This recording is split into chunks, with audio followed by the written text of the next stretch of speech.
Today is Ethics Day, and after they're done the quiz, I'm going to run my first meeting. It's going to be insane.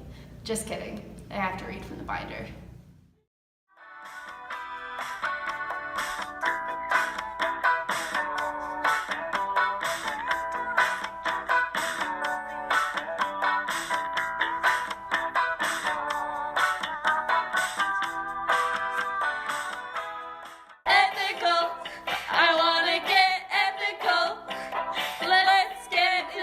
Yeah, let me hear the Sears talk. Your Sears talk, let me hear the Sears talk. Why am I helping Sears? The company's not going to be around long enough to save. Well, I'm just trying to keep the shareholders happy and off my back about my management skills. All right, so thank you everyone. Today we're going to hear our ethics seminar from Miss Holoflax. Okay, thanks everyone. Today we're going to have an ethics seminar because, without mentioning any names, we've had a bit of an issue up at the Sears head office. And we have very strict ethics policy at Sears. Did I give out all those dividends? Yeah, I did. Did I also lay off 2,000 employees just a month after? Yeah, I did. And you know what? I'm proud of it. I did what I had to do. I played the game, and now I'm at the top. Have you ever been to Toronto? You know Drake? I saw someone who looked exactly like Drake in Dundee Square. What can I say? We're just going to stop talking about the whole dividends thing. Corporate is doing their thing. We're doing ours. We're just going to keep going. We're going to talk about something else. Okay, let's go. Well, why not, Michael? Well, because I already told you, corporate already paid out $500 million in dividends, and that made the stock price go way up. They definitely did a great thing. Just coming to the morality outcome. What Michael is actually trying to describe is the way we come to an ethical decision. There's realizing that the situation is a moral gray area. There's choosing the most ethical way to handle things. And finally, you actually have to follow through on it. And if you're wondering how I know all this, I found this in Dwight's desk under 3 cans of bear repellent. Oh, Ryan, it's okay. Anybody could have made that mistake. Don't beat yourself up about it. Well, Michael, not everybody could have made that mistake. Michael says that, but the situation was pretty intense. I mean, the dividends and the layoffs came so close together, and the amount of people. Oh, and none of them were upper management. They were so far removed from the decision. Yeah, not anybody could have made that mistake. Eddie Lampard had a huge role to play in this. I don't think so, but Eddie and I are good pals. What can I say? Eddie Lampard is a great guy.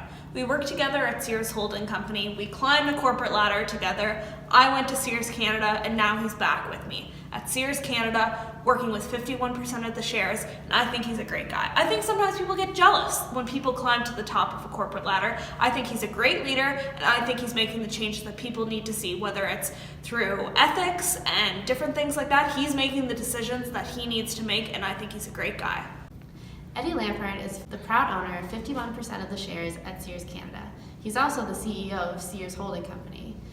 He was hired back in 2013, and everyone was very thrilled and thought that he was going to be able to bring Sears back on their feet. Unfortunately, this seems to not be the case.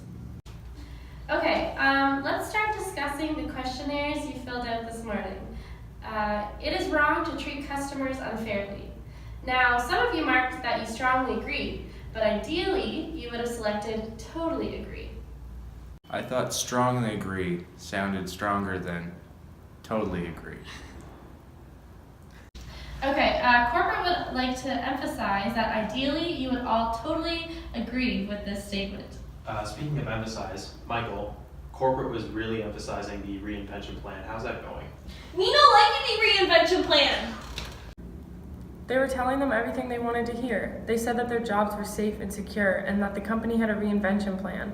Obviously, they believed the authority in the company, right? I mean, corporate knew everything that was going on. They had the power to influence them. I'm not really sure how this reinvention plan by Eddie is going to work. His plan is tough to understand, and when we screw up, Eddie just gets mad at us. But when we try to reach out for him for help, he's never there. It's like he's behind a screen.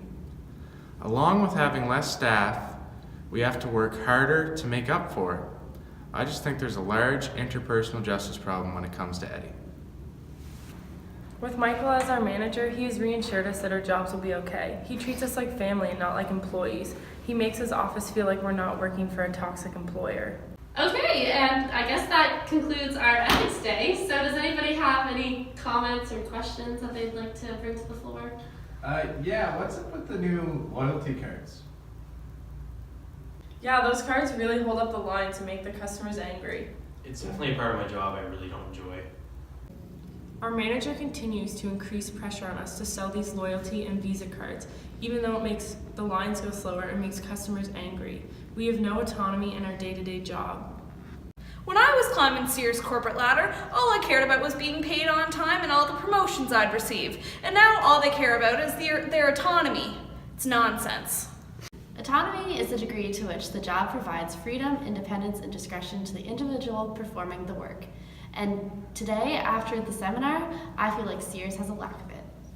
I have a special treat for all of you today. I have Mr. Lampert on FaceTime ready to answer any of your questions. I know you folks have lots of great questions, and Mr. Lampert is ready to listen. Mr. Lampard, what does the future of Sears look like?